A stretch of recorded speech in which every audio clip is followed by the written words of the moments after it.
La, la, la. Once again, welcome to another episode of the Letterman Podcast with Mike Chisholm. Coincidentally, I am Mike Chisholm, and I am excited. I'm always excited to do these shows. It's a dream come true. I was telling somebody the other day, I get to do my dream job. I don't get necessarily paid for it, but that's okay. It's my dream job, because if you do your dream job, this is one of life's secrets. If you're doing your dream job, the money part doesn't really matter. And this is seriously it. I'm so excited by what is happening right now in the Letterman podcast community.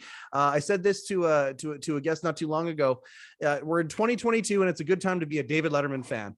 I think in May of 2015, we didn't know if we'd ever be able to say that again. During the dark times, the times where Dave kind of went quiet, but it is anything but that right now. My next guest season just dropped. We're already doing post-mortem episodes, talking about each episode of that, having special guests on.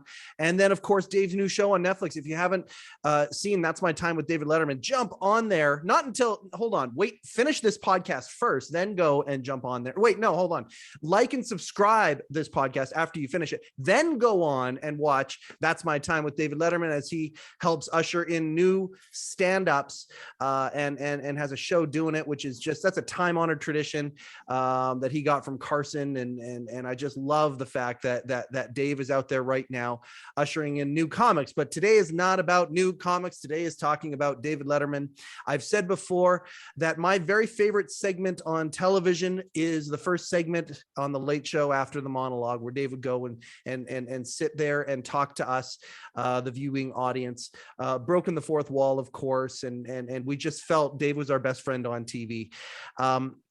My favorite guests on David Letterman's platforms were always guests from his past, guests that he came up with. We just had Tom Dreesen on a few weeks ago. Today's guest is another one of those guys who Dave has known for decades upon decades, and has stories that have stories. These stories have stories, as we've said in the past with a few of our guests. Well, oh my goodness, are we ever excited about today's guest? I'm going to get to that right now, but I am not going to do the intro. I'm going to read an intro that a gentleman by the name of Jeremy Elias wrote in Esquire magazine in 2015 about this man, because his words actually encapsulate so much more than my words could. My words could talk a lot about nostalgia, that when this gentleman came on the show, whether it was announced or not announced, I would be very, very, very happy. Before I read that, let's do the tale of the tape a little bit. What we've got here is 28 late night guest appearances, 22 late show guest appearances, 61 phone call cameos, 58 glass crash moments, and I was given that information by, of course, the godfather of David Letterman information. So thank you very much to Don for that. This is how we're going to start this episode right now. Esquire magazine 2015, Jeremy Elias said, "The funniest people in the world talk about the greatest stand-up you've probably never heard of. If you walked into the LA's Comedy Store on any given night between 1975 and 1980, you were likely to catch the acts of Jay Leno, Robin Williams, or Richard Pryor. But if you were really lucky, a boyish-looking Syracuse kid with an athletic build would catapult himself on stage, do a flawless Nixon impression, and knock himself out on a bar stool. That man's name, in case you missed it, while keeled over in laughter, was Jeff Altman." Jeff, thank you so much for taking time out of your day to be on the Letterman Podcast. Well, Mike, I appreciate it very much. And of course, the extra money that I got for doing this is really why I'm here. It's going to come in handy. It's going to come in handy for sure. It'll buy you a couple subway tokens. I have so many things that I can ask you and ways that we can go with this. I'm going to start by asking, when was the first time that you laid eyes on David Letterman?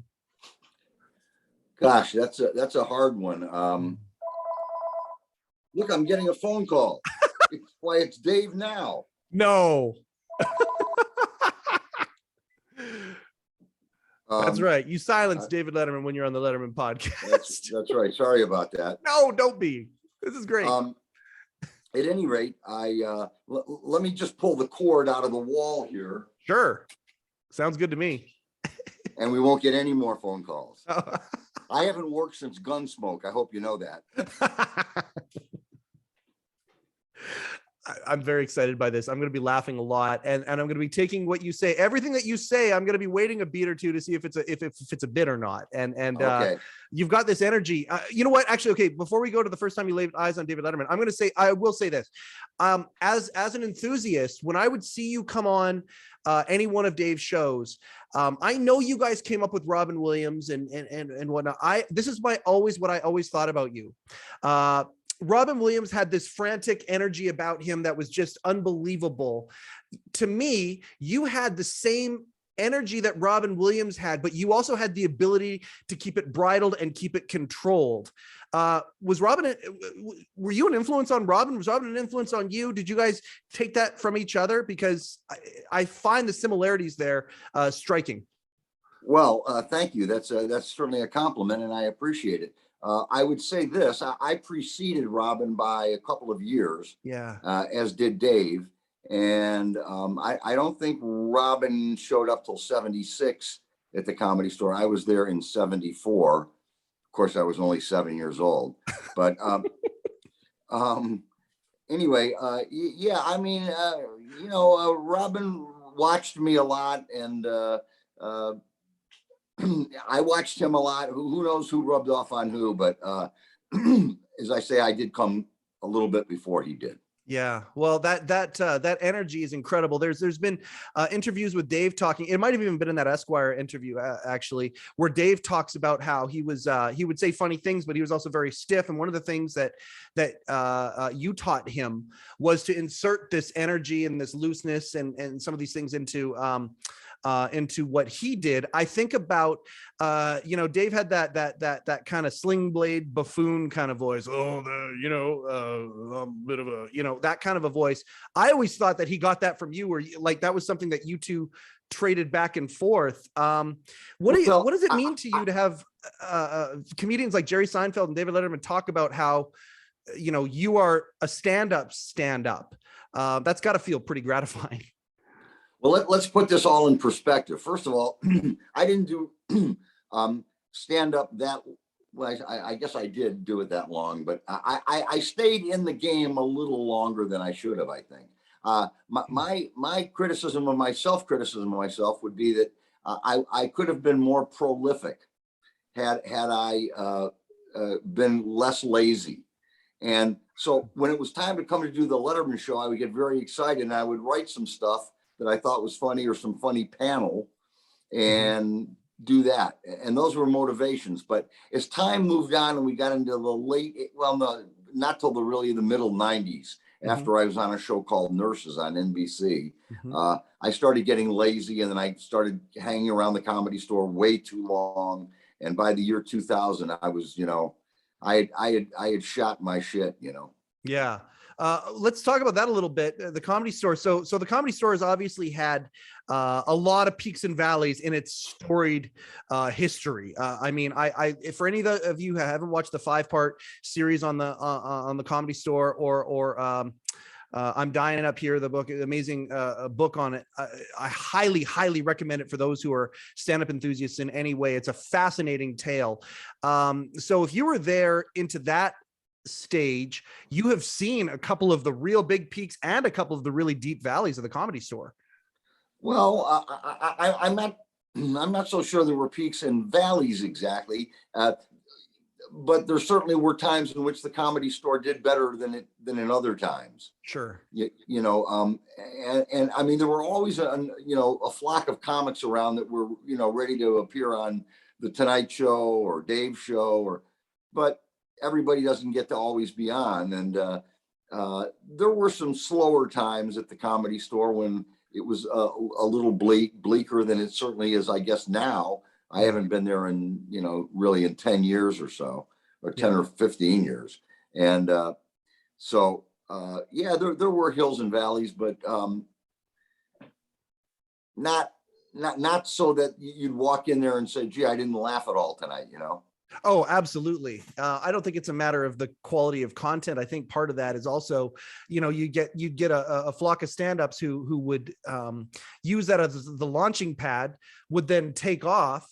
And after they've taken off, if they keep coming back and whatnot, it's a different environment having guys like, like even you talk about right now, if right now, Chappelle or Rock or some of these other guys are coming in and going up and just absolutely slaying. Rogan and his crew are coming up and slaying right now. That's great. But the new comics that are also coming up, it's also nurturing those guys and gals as well. And there are times where if it's more people that are being nurtured at this point, that changes the environment versus, somebody like in your times, Richard Pryor shows up or Robin Williams shows up and the entire place, especially after Mork and Mindy or something, goes bananas. Right. Who are some guys that, or gals that you had to follow back in those days? Well, the only people that I couldn't follow were maybe Robin on a hot night. Yep. I remember the first time I ever auditioned for the Tonight Show. Mitzi, who owned the Comedy Store, told the Tonight Show to stick around and watch me. Well, I went on after Richard Pryor. Oh boy. And I was like doing a lecture. I mean, it was no longer in the format of stand-up comedy. I was just going, well, tonight, as you know, I'm standing here to talk to you and welcome you to the club. What are you drinking, sir? Nothing, just nothing. Pryor had emptied the club virtually. And so Richard and Robin and a fellow who you need to really talk to named Tim Thomason. Oh man, he's on our list. Oh boy, did we ever want to talk to that guy? Absolutely. Well, he I think at least for half an hour or so was the funniest, maybe 40 minutes was the funniest person I ever saw at the Comedy Store. Wow. I love that. So talking about stand-ups and yeah, Tim is a guy that we desperately would love to have on this show. I mean, just like yourself, I mean, the stories have stories. There are so much history there. And we very much want to be preservers and torchbearers of that history. As we grow this community and grow this show. Sure. Yeah. So Tim's one of those guys that was one of your favorites to watch. I think one of Dave's as well. Yes. Well, and just as evidenced, you are part of a very exclusive group of people over the years. No matter where Dave's popularity was, no matter what network he was on, no matter what one of the things I love about Dave is how people from the past were always kind of brought with him no matter what. I mean, he's the biggest thing on TV. He's the biggest, Time Magazine, all of this stuff, moving over, going to create the only franchise ever to compete with the Tonight Show. And he's the hottest thing in America. But guess what? He's also bringing the group that he came up with, even when he got late night, kind of the inmates running the asylum a little bit. Guess what? He brought the group that he came up with, and that never changed right up to the very end. You're part of that. I appreciate very much you using the word asylum. No, mommy, take me downtown. Exactly. What was it like for you guys? I mean, because at the end of the day, you talk about how, you might not have been as proactive as you wanted to be, but you clearly living a fun life as a stand-up in LA, doing your thing. And then suddenly, Dave is working on his broadcasting, honing of his career, moving in that direction, becoming a mentee of Johnny Carson, taking over for guest hosting and then getting the morning show, the holding deal. And suddenly he's in New York. He's got his show and he's bringing these people along. What was it like to be friends and watching that? Because to you, he's always been the same old Dave, right? Yeah, pretty much. I mean, I'll be honest with you. In some ways, people will ask me, what's it like to be good friends with Dave? And I'll say, well, it's not so terribly different than the experience you had watching him. Dave is Dave. That was Dave. That wasn't the network version of David Letterman. Dave is really very much kind of like that. Yes. And I think the people that you had on the show, Tom Dreesen, Tim Thomason, Johnny Witherspoon, who has passed away, George Miller, certainly, who has also passed away. Oh. And I would include myself, have a slightly different take on probably who Dave is, but for the most part, Dave is who you get what you see. And I think that authenticity shines through, and I mean, there's all sorts of you can do a deep dive with interviews and all sorts of stuff. But one of the things that Dave's always said is that when that light turns on, it's the best part of his day. He is in the right place. He is being authentic at that point. I think that might be one of the reasons why so many people have attached affection to him. Certainly, I feel that way. And I said in the introduction, my favorite guests on the show were always the people who knew Dave the way that you just described him. And it was almost like, I don't want to say it was a night off for him, because he certainly, in my opinion, never phoned it in. But at the same time, it was a different energy, if that makes any sense. When you guested on the show, were you treated the same way as, say, some of these actors and actresses who came on? Did a segment producer call you before and you do the pre-interview, and did it go just like that? Or was there a lot of times where you just threw that out the window and you and your buddy just riffed for 5 minutes or 10 minutes? How well do you know New York City, Mike? I would say about 3 or 4 out of 10. Okay. Most of the guests got dressing rooms, of course, in the building in which the show took place. Sure. My dressing room was a latrine down at the Greyhound bus terminal, and no, I was treated like every other guest.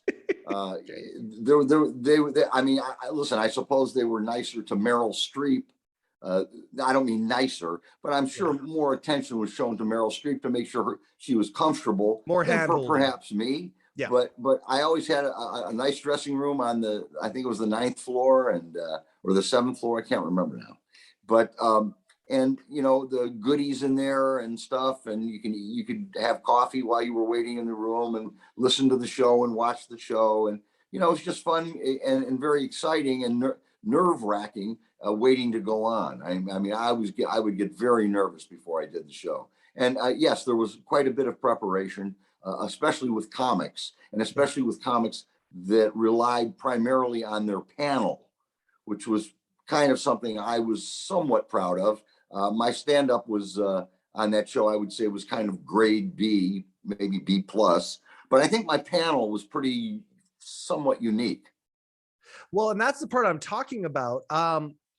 Even comparing you to other comics, like in my story, when I talk about, I went to the cellar, I saw Amy Schumer, she bumped whoever it was. Turns out, and she does some great material. It's very, very funny. She bumped somebody. And then on Monday night, when I went and saw Letterman that night, the night of the picture and all that stuff, Amy was a guest. She happened to be a guest. I didn't know that. And then suddenly, lo and behold, as she sits down with him, there we are watching her do in panel the exact same stand-up routine she did, except in the form of Dave just basically setting the volleyball and she spiking it. Now, when I would see guys like you or George or Tom or other guys on there, I felt like there was a little bit of that, but I also felt like there was a little bit of more like ping pong, where you guys were just kind of improvising and serving things back and forth, using the personal relationship and the beautiful friendship and rapport that you guys had as the basis of that. Am I wrong, or is that accurate? No, that's accurate. I remember one time Dave and I were at the Indianapolis 500 together, and a woman said we were down on the track, actually right before the race started, and a woman was there, probably the wife of some driver, and she said, "Oh, can I take a picture with you, David?" And David said, "Well, I don't mind if you don't mind." So she said, well, let's see how we'll do this. So she handed the camera to me, and as soon as she did, I just took off down the track. Well, I mean, that was a personal story, and I told that on the show. You sure did. So, that was a case of which, but my panel was written specifically tailored for that appearance. It wasn't stand up. It wasn't hijinks. Well, I guess sort of it was. It was panel specifically written for that night on his show. Okay, so I'm going to say this to the audience right now. The great Don Giller, the great Letterman historian Don Giller, has that clip on his channel. If you want to go and look for that story, and here's where, when I talk about the Robin Williams energy, when they tell that story together, Dave says to Jeff specifically at the moment that he stole the camera, Dave looks at him and says, "Okay, do right now what you did that day." And Jeff, like a shot, has this frantic energy where he's up and he's out and he's gone and running backstage. That was the kind of energy that you had with your stand-up. Was there Jerry Seinfeld famously talks about how stand-ups have to use the tools that they're given, and that's what they have, the parameters of when they do stand-up. You had impressions, you had wit, you had what Dave certainly has as being a wordsmith in your arsenal, but you also had physical comedy. Your movements would be, whether you're putting your pants up halfway, whether your face is contorting a little bit as you do that sling blade type voice or whatever it is. Was physical comedy always in your arsenal, or is that something that developed? Well, I'm very happy to hear you use the word wit along with describing me, because I considered my stand-up mostly just, stuff that I would do in high school that would make people laugh. And Tim Thomason was one of the people, I think, who showed me the conduit, what was the conduit to getting me to bring my high school stuff to the stage. Now, that may sound a little, I don't know, not very stand-up like, but I disagree. I think the process of how that happens, I think maybe there are people out there who might overthink things. And it's actually sometimes a very simple bridge that needs to be crossed that we don't necessarily realize. We kind of overcomplicate it. Yeah, I think physical comedy was quintessential to my act. Yeah. And your movement, like even in that article, it talked about how an athletic guy, you were athletic up there. You moved. My granddaughter right now, she's 4 years old. She's in MMA right now, and she's learning the right techniques and movement. And as things kind of become natural, that's what your movements were. They start kind of awkward, they get mechanical, and then they become naturally. You were so natural, like the way you shot off the stage. And that's the tip of the iceberg. There's all sorts of examples that are out there still of you and your athletic kind of prowess that sort of fed your stand-up. It's almost like you some people train to be a gymnast, some people train to be an MMA artist. You trained to be a stand-up, it was like. Well, I'll tell you a funny story. The first time I did the Letterman show, I did my I used to come out and say to the audience, I'd say, "Hi, folks, how are you tonight?" I'd say, "I wonder how many of you folks here tonight have been at a Hollywood party and wanted to try this silly little party gag." And I would slam my head on a bar stool and then fall down. Well, that doesn't take a hell of a lot of writing, but you got to know kind of what you're doing to make it look funny. Yeah. So, I mean, I was good at that. I wouldn't say that I was, the most eloquent creator of comedy material. I was no George Carlin, but my physical stuff kind of got me through, and the impressions. And I remember. I don't know what rating, by the way, your podcast is, or whether I can say. Oh no, you say whatever you want. No. This is a podcast radio. You say whatever you want. Absolutely. Well, I used to do an impression of Raymond Burr. For those who don't remember, that was Perry Mason and later on other things. And I used to jump up from the floor. I would just sort of jump onto a bar stool, which took some fair coordination. And Richard Pryor saw me do this one night and was laughing. And afterwards he came over and said, "Jeff, the reason I think you stand on a bar stool and do that is you're trying to show everybody your dick." And I thought to myself, well, I guess there's some truth in that. You're trying to show, your own sense of masculinity, perhaps. Sure. And I thought about that for a long time, and if nothing else, at least it represented an act of trying to gain control over the audience. Because once I jumped on top of that bar stool, everybody was looking like, what's he doing? And then I would say, hello, my name is Raymond Burr, the world's largest living mammal. And it would go on. But the leaping onto the bar stool, that's the Robin Williams stuff I was talking about. The impression of Raymond Burr, that's the impression stuff I was talking about. You had a whole bunch of clubs in the bag that many comics just don't have. Yet at the same time, and I mean, you and I talked about this. I want to. This is the Letterman podcast for sure, but you and I have also talked a lot about the other podcast I do, the the men's mental wellness podcast. Yes. I do. Yes. You have all these skills. You have the excitement of your peers, so much so that one of your peers becomes the greatest broadcaster of all time and brings you with him and all of that stuff. You have all of these opportunities in front of you. You're a comedian's comedian, and yet you call yourself lazy. And there's an ambition that, if was a little bit adjusted, as the article said, the greatest stand-up comic that you may not have heard of.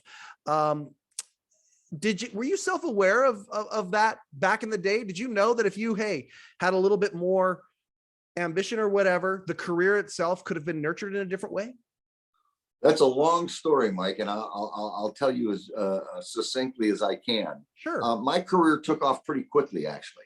I was actually on the Tonight Show before Leno, before Letterman, before a lot of people. Yep. I was on the Tonight Show, I think the first time with Gabe Kaplan as the host in 1978. Oh, wow. And I always did well on the Tonight Show. And anyway, I was telling this because what was the question you just asked? Refresh my memory. Yeah, talking about the ambition of everything that you had. Yeah, absolutely. Yeah. So then I somehow fostered a deal with NBC, and I had a contract with NBC, and it turned into being the star of a show called Pink Lady and Jeff. Well, there you go. Cult classic. Well, a classic in regards to the fact that it was probably, it was regarded as one of the 35 worst television shows ever made. It was me and two Japanese girls who couldn't really speak English. They had to do the whole show phonetically, and they would sing and do comedy sketches with me. And although there were guests like Sid Caesar and Jerry Lewis and people who didn't do TV, and I just had a great time. The show was unfortunately a dismal failure. Sure. And that set my career back into a really low gear. And I didn't work for quite a while after that. And I think that took me down because my career was ascending at the time from between 1976 and say 1980. Sure. I was on the way up and on the way to becoming somebody I think who would be perhaps a household word. But I hit that show in 1980, and most producers were going, let's see, who, Jeff Altman? No, he was on that show, Pink Lady and Jeff. Fuck it, let's just use someone else. Yeah. Yep. So I was starting to become very well known. And then I think I kind of leveled off, and the people who became constituents or fans were people who watched Dave's show a lot. Right. Well, because I did, Mike, I made most of my money not doing stand-up, but as an actor, and I did scores of commercials. I was the spokesman for many organizations, Budweiser and Arby's and on, General Motors. And I was going to say about you, Jeff, I think you bring the meat. It's just the impression I get. I think you bring the meat, man. Thank you, my brother. Yeah, well, I did lots and lots and lots of commercials. I did lots and lots of guest stars on TV shows. I was on Baywatch like 6 times as a different character each time. I remember you from Carolina in the City, by the way, as well. Caroline in the City. You were on an episode of Caroline in the City, and I was so excited. That's right. Because I remember you from of course from Letterman. That's where I knew you. And when I saw you, I'm like, oh my God, it's Jeff Altman from I was so excited to see you just on that episode of Caroline in the City. That was when I remember. Right. B movie. Huh? B movie. The B movie. Yeah. I did my Carl impression in that movie. Carl is a guy who Dave used to like a lot, who was never drunk, never sober. He kind of sounded like everybody's uncle. Look, buddy, I've known you since you're 5 years old, and believe me, I love you. But give me any back talking, I'll kill you. You understand? I don't need it. That guy, everybody's got an uncle like that. Yep. And that was one of my favorite characters, and I used to do that on Dave's show from time to time. Absolutely. And that was almost butt steak guy. That was almost when you talk about butt steak, which was butt steak, big and good, hot and spicy, sweet and meaty. Hi, Daddy. I mean, I had a lot of almost hooks, and but I had far more of a vast career in acting and in commercials than I did in the world of stand-up.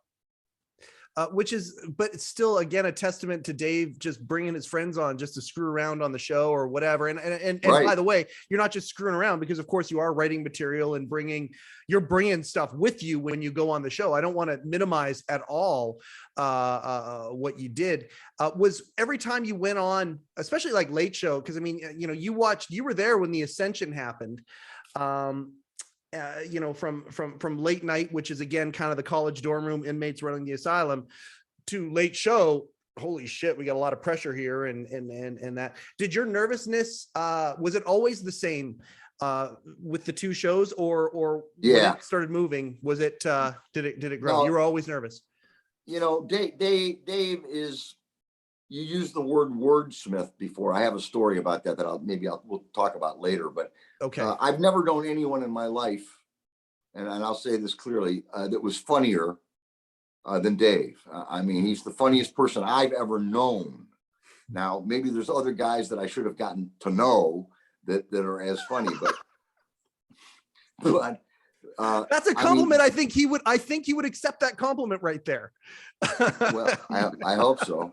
He could do more in one sentence than most comedians could do in a couple of paragraphs. Yes, his economy of words is incredible.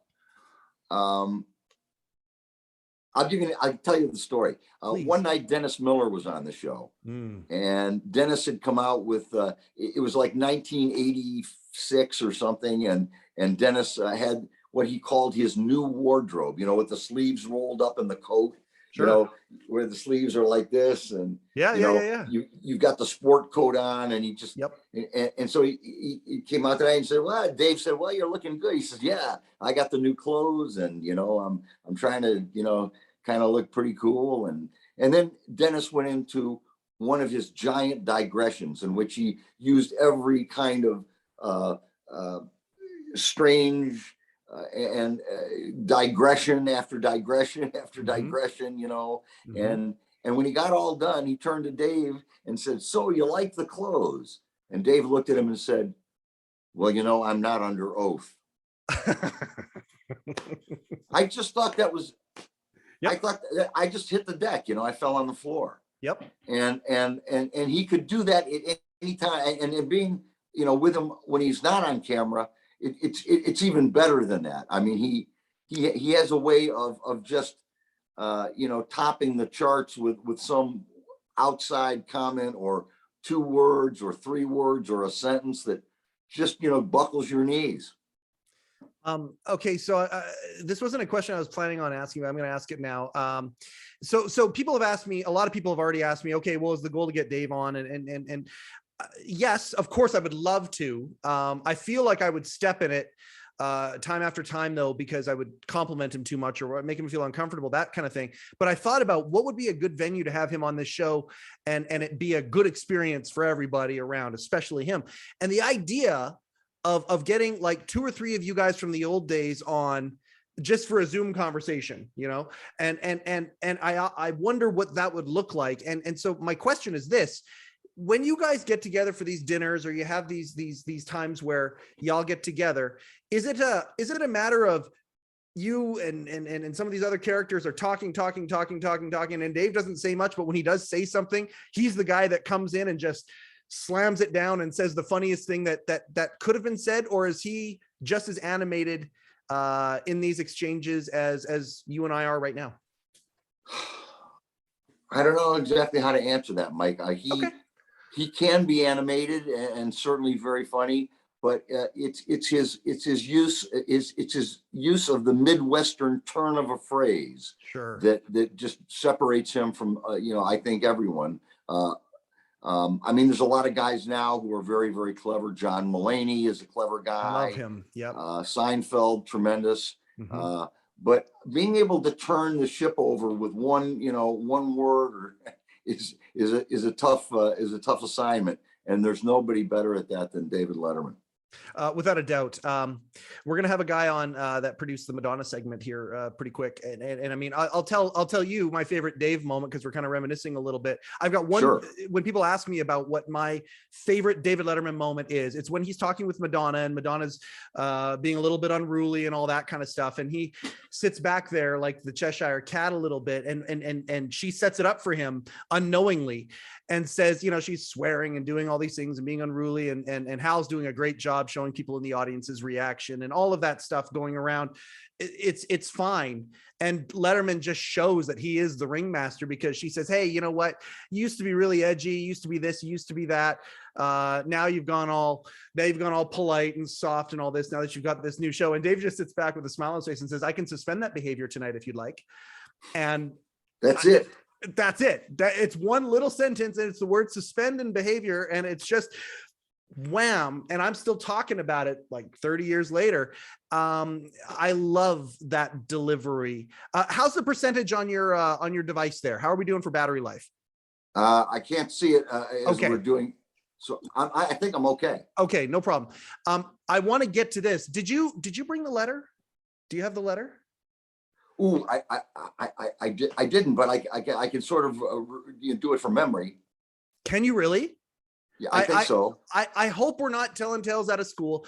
When you and I had our first of what is going to be many, many discussions off camera, you said we were batting around ideas as to things that you could do here. And I was like, okay, well, let's have a nice intro, introduce you to the audience. And we'll, as we build the community, these things will happen. And you said to me, well, I wrote Dave a letter right around the time that he retired from the Late Show. And, I could read that to talk about your affection for him. Before we get to that, though, we'll get to that. Remind me of that. I do want to ask one question, because it came up as a result of our talk here. You were on the sitcom that got canceled, and you feel that was a pivotal moment in your career and what happened moving forward. Still a legendary career, still, you're a stand-up, all of that stuff. You were around Dave when the morning show got canceled. Tom talked about this a little bit.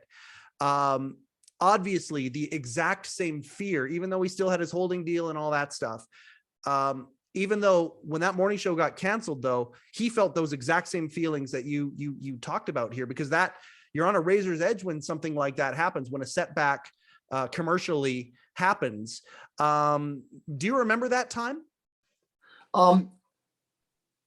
The transition from late night to the Late Show? Well, there's that one too, which we could also get to.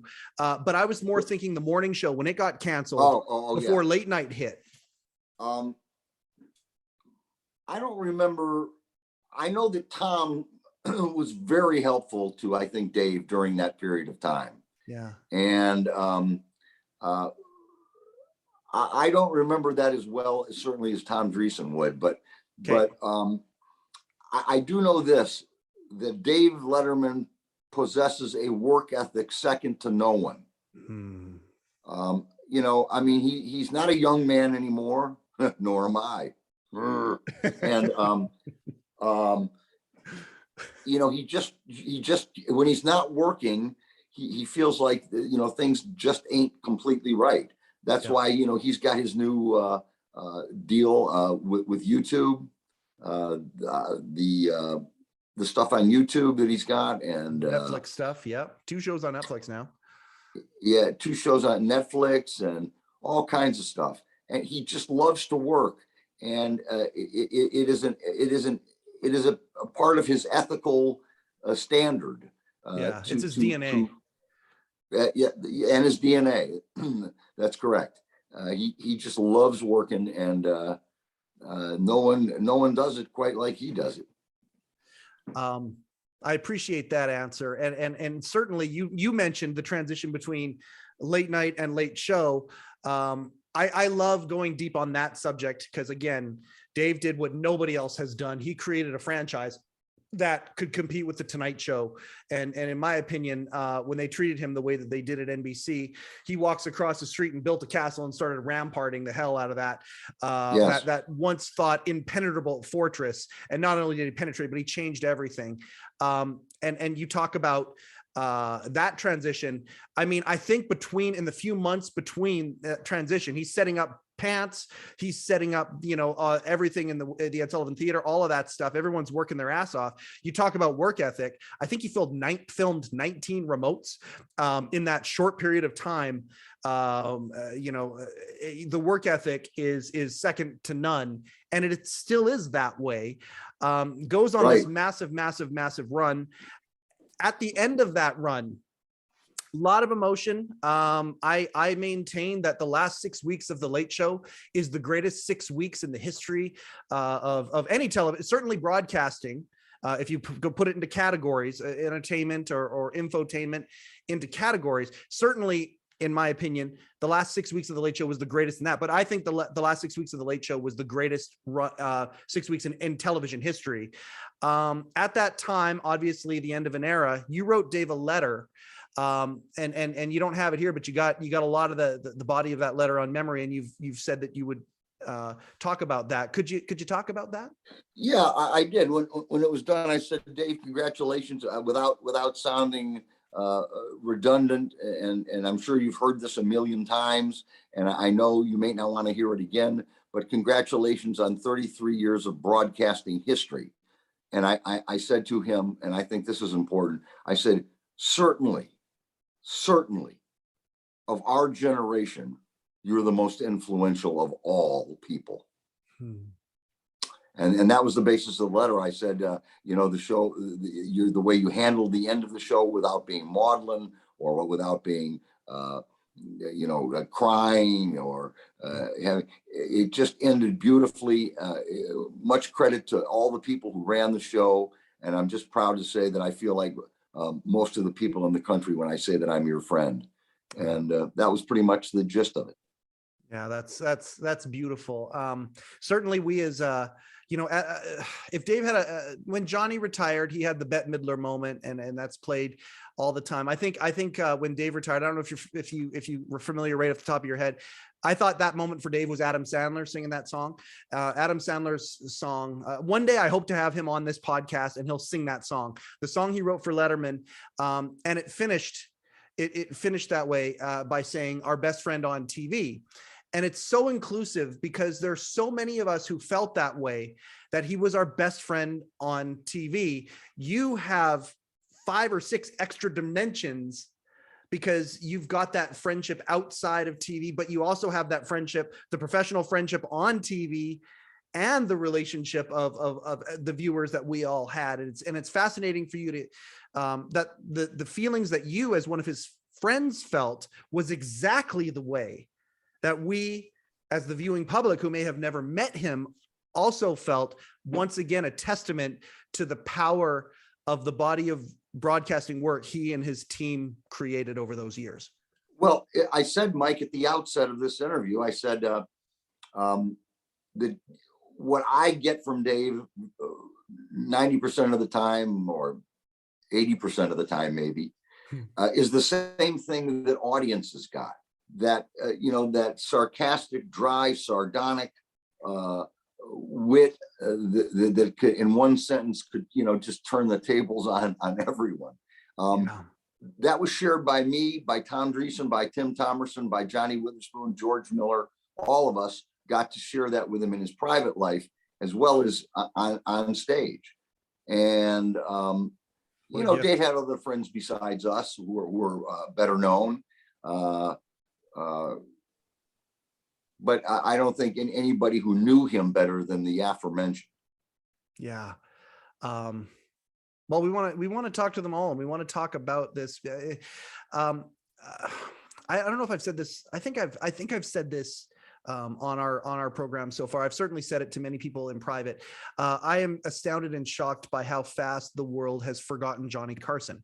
You ask somebody on the street, who's Johnny Carson? If they're under the 50, they'll go, huh? Yeah. Johnny Carson. I don't know. What does he do?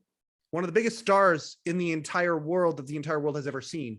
Right. And I mean, it's just his impact and the legend of how big he was cannot be understated. And so many people don't know about it. And for me, there needs to be torchbearers who can take this and give it to the next generation and that information. And that's I feel like it, without sounding ridiculous, and I probably do sound ridiculous, but I don't care because it's pure and true. That feels like that's my life's work, is to be that torchbearer. And what you just said very much encapsulates the fact that a legendary body of work that is still continuing. We're going to finish talking about the continuing, because I have a question that I ask everybody at the end of these episodes. Yours is going to be very similar to Tom Dreesen's because you have a very special place in history. Yours is going to be different, but I want to talk. You're not doing stand-up anymore. When did you retire? And you, by the way, you'd never know that in this interview here. I guess you can't turn it off. Dave had, of course, a very famous quote about the genius switch. You probably can't turn off the stand-up switch. When was the last time that you actually did stand-up? It was in Las Vegas in 1958. I retired from the step down from at the Sands. You were at the Sands, were you? Really tough. No respect at all. Okay, give him one of these. All right. Okay.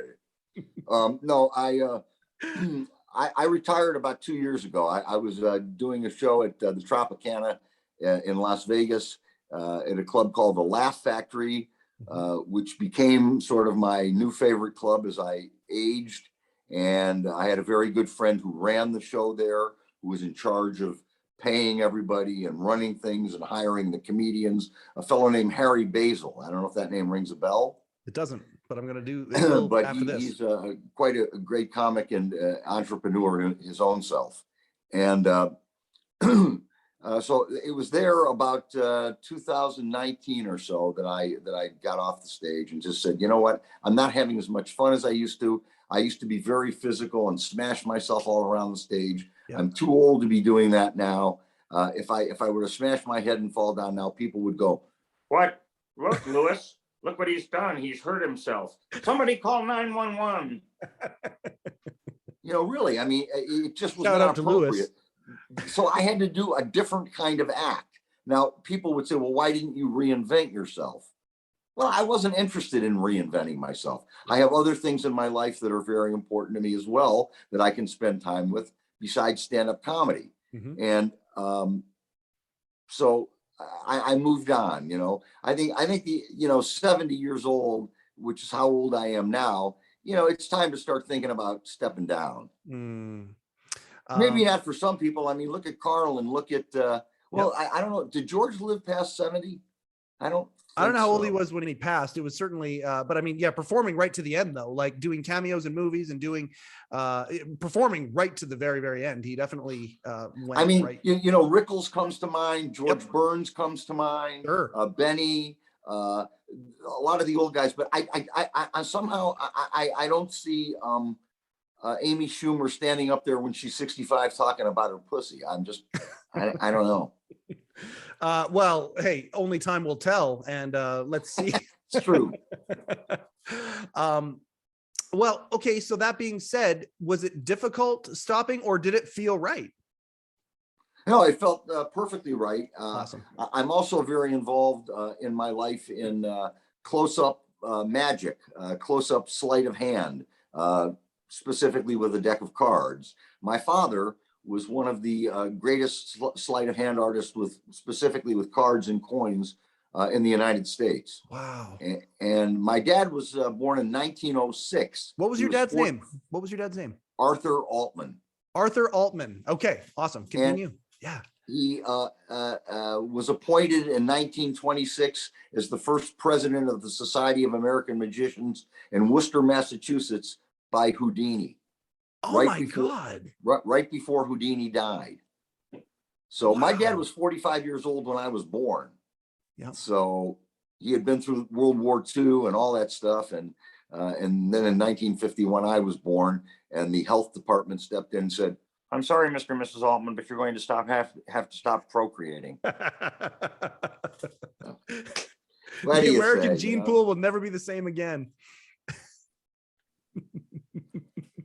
Yeah. Oh man.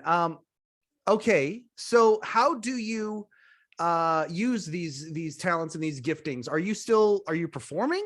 Is it can you book Jeff Altman still? Yeah. Is this something that, Yeah, I've done a couple of, the pandemic, of course, has killed lots of performing. Yes. For people, specifically somebody who would be, doing sleight of hand if for a small group of people, or for a large group of people, maybe working table to table. Yeah. But doing card tricks and coin tricks and things like that. But I've been very lucky, I guess, because of my father, and then because of my own reputation, whatever that might be. I've gotten to know some of the people who've been the greatest of all time with sleight of hand magic.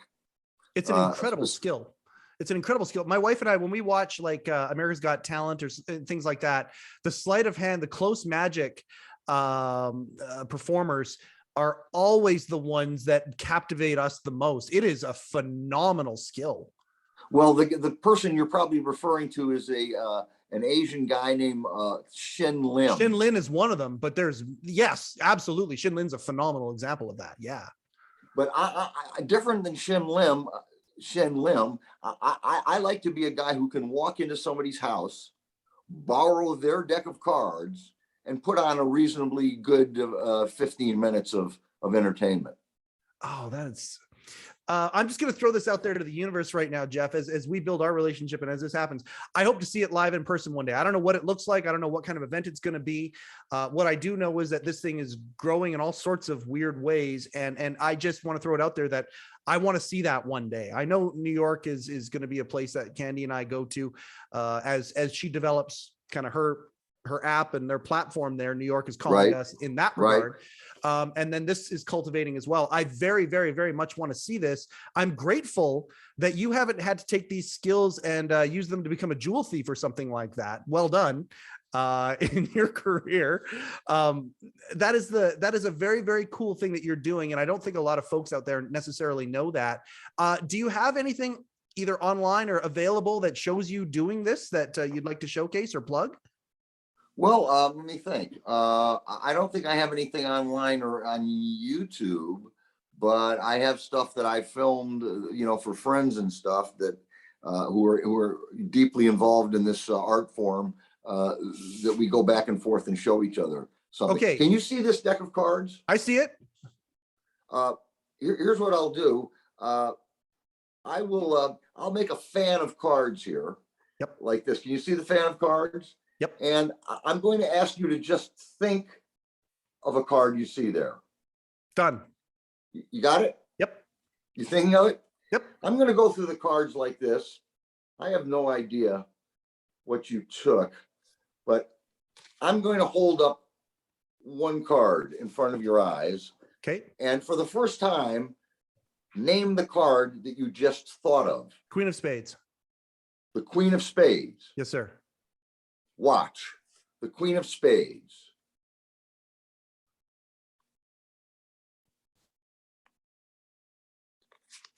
The Queen of Spades. I thought you were going to say the Ten of Hearts. I thought you were going to say the Ten of Hearts. Can I tell you something in all honesty? No. Okay. Here's what I want you to do. What I want you to do. Can you, from there, Mike, blow on the Ten of Hearts? Okay, let's see. Oh my God. Queen of Spades. But and it's very difficult to do it. You can do it over Zoom. You can do it over Zoom. Well, yes, I could. If we were, yes, I could do it, but I'm not set up for it. But I'm For saying the audio audience, because we have an audio audience, obviously, we're on the Apples and the Spotifys and all that. Right. I just blew on the card and it transformed from the 10 of hearts to the Queen of Spades. Like, okay. Okay, Jeff, I swear to God, of all the things that I thought were going to happen in this podcast today, that was not one of them. I'm sure. I want to be conscious of your time and everything. First off, will you come back again, please? Frankly, based on the quality of this interview, of course.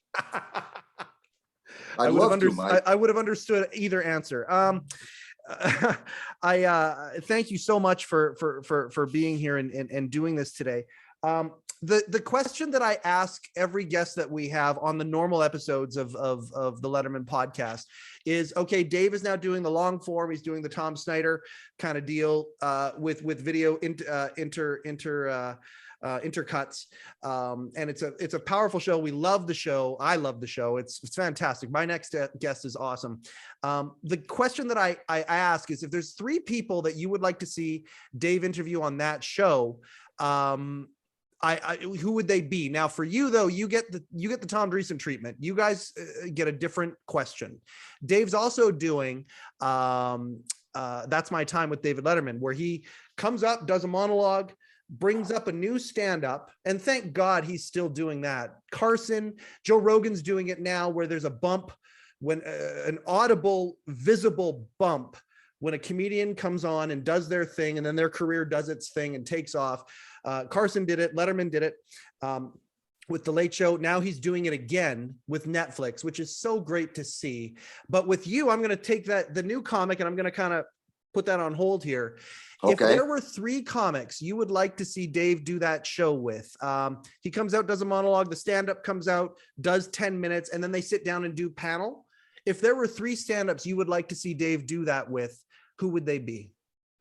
Living or dead? Tom did the same thing, and Tom went of all time, living or dead. So I'll leave it up to you. I'll take Joe Rogan, dead. No, I'm kidding. Oh my God. Yeah. Yeah. No. Now we're cooking. I'm going to put that on the TikTok. Let's create some controversy. That's awesome. That was a great answer. Living or dead, who would I? Well, I'm trying to think of people that he hasn't. Are you thinking, Mike, of people that he may never have interviewed? I'm saying anybody. I'm saying it's up to you, man. With Tom, I'll even do the same thing I did with Tom. Only pick 2. You're the first one. I would love to see Dave do a monologue, Jeff come up and do 10 minutes, and then you 2 have panel. I would take my money. I mean, I'd fly wherever to see that live. So say you're the first one. Who are 2 other comics that we could do that you'd like to see that with? Well, one would be Tim Thomason. Oh, awesome. And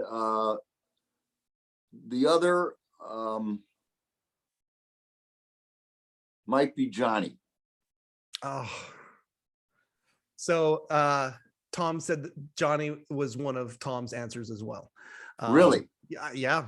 Well, let me say this, Mike. Dave knew Johnny pretty well. Yeah. Johnny loved Dave. Yep. Considered him the successor to his empire. Yep. And Dave, had dinner with Johnny on many occasions, and saw Johnny in many different venues and formats. And so Dave really knew Johnny pretty well. And I would think, based on that, he could really draw some stuff out of Johnny that maybe nobody else could. Yeah. And Tim, because Tim was so funny, and trying to understand the ideology, if you will, of where some of Tim's bits came from. Tim had a bit called Stagecoach, which was the funniest 10 minutes, I think, or 12 minutes that was ever performed at the Comedy Store. Do you know if that's has that bit been is that bit around? Do you know, is it on YouTube? Is it around? You can see it on YouTube.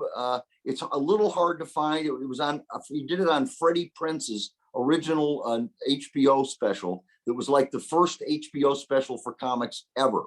Oh, and wow. Tim was on that.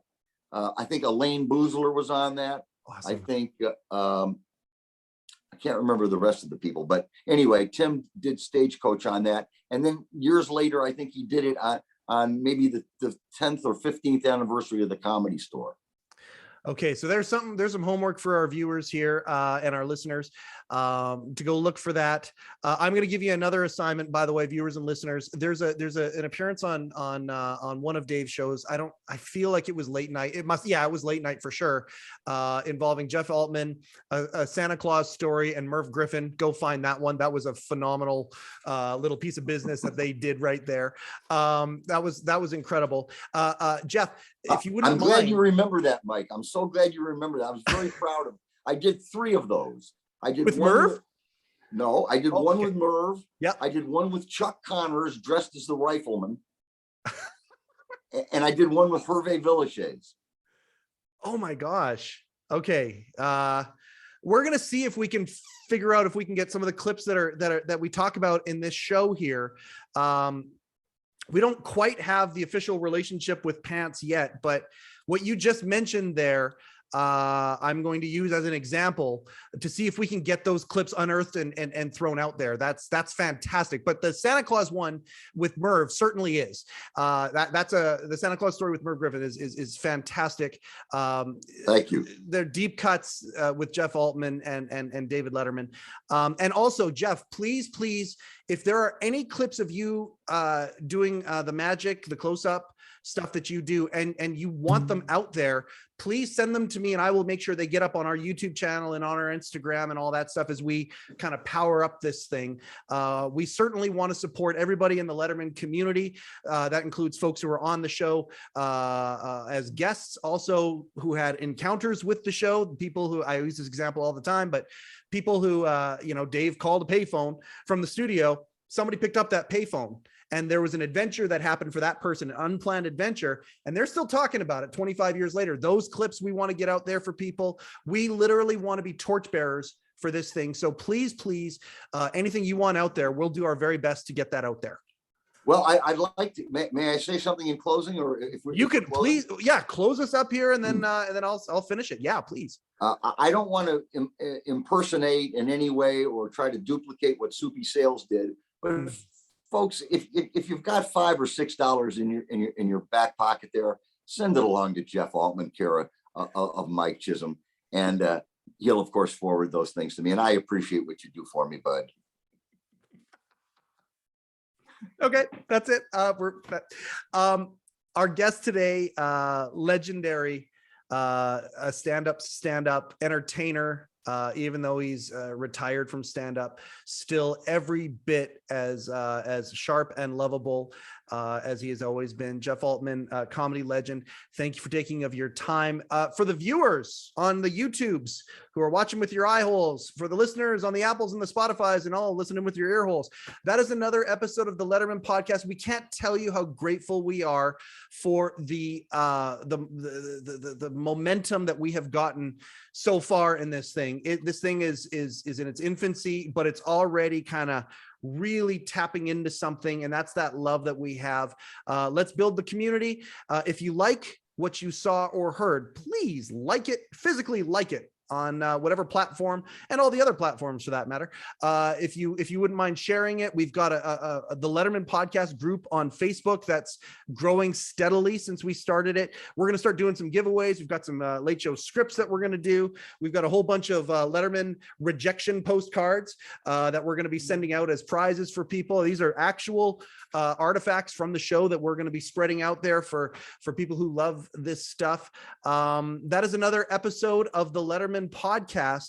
Thank you for being here. My name is Mike Chisholm. Thank you, and good night.